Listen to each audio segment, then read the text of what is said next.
This is Vibhav. Welcome back to my channel. So in this video, I wanted to talk about the paradoxes. So basically what a paradox is it's a self-contradictory statement.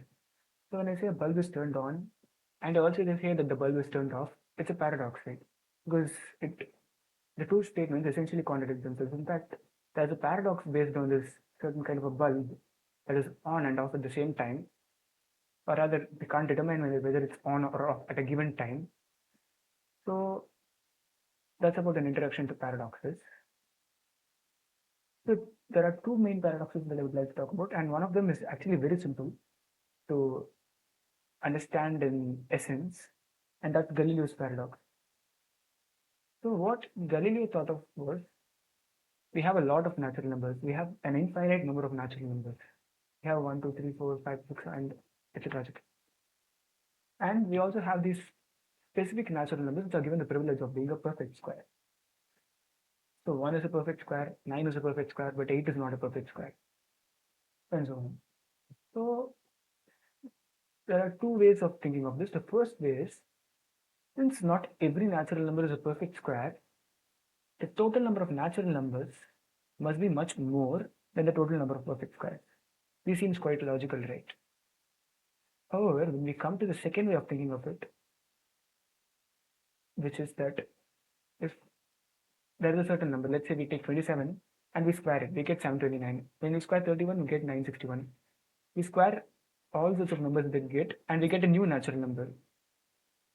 So this essentially means that there's a one-to-one correspondence between a natural number and its perfect square. So that also should mean that the number of natural numbers is equal to the number of perfect square natural numbers. Right?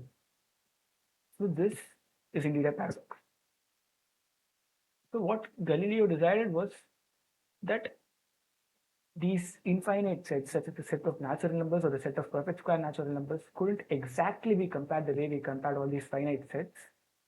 So he put it at that. However, a couple of centuries later, I'm not sure, uh, Cantor came along and he came with an excellent method to talk about all these infinite sets, which I'll be talking about in a later video. Okay, now we move on to the second paradox. This is quite a deeper one. So this is also about sets. It's in fact about a certain kind of set. So if you just read what the paradox says without actually thinking about what you're reading about, it sounds like a bit of nonsense. But once you start thinking about it, so it sounds actually like a very fascinating thing.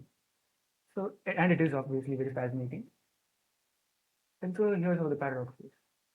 Suppose we have a set that is the set of all sets that do not contain themselves. So I guess I need to give an example.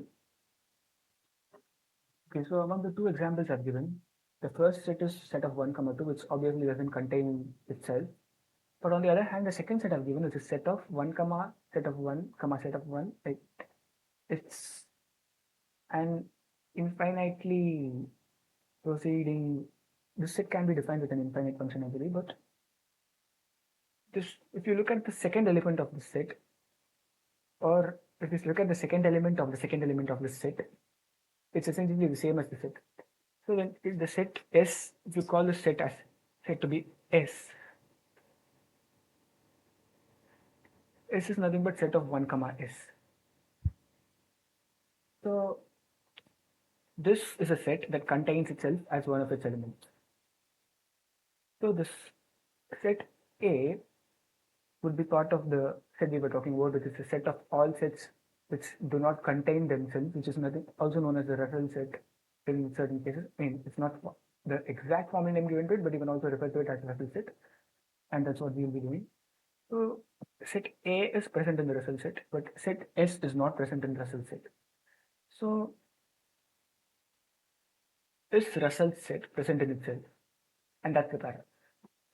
So suppose we say Russell set is not present in itself. It means, okay, so suppose Russell set doesn't contain itself. It means it doesn't contain a set which is a set of all elements that do not contain itself. So To think about this more exactly, we'll go back to how we define the Russell set. It's the set of all sets that do not contain themselves. So basically, if we have a set P, the set if the set P contains the set P as one of its elements, it means it should not be present in set R, which is nothing but Russell set. So if I say set R doesn't contain itself, it essentially means set R should be in the Russell set, which means it should contain itself. I hope that was clear. And suppose I say that set R contains itself, if I look at it from the other direction and say, okay, let me say the Russell set contains itself.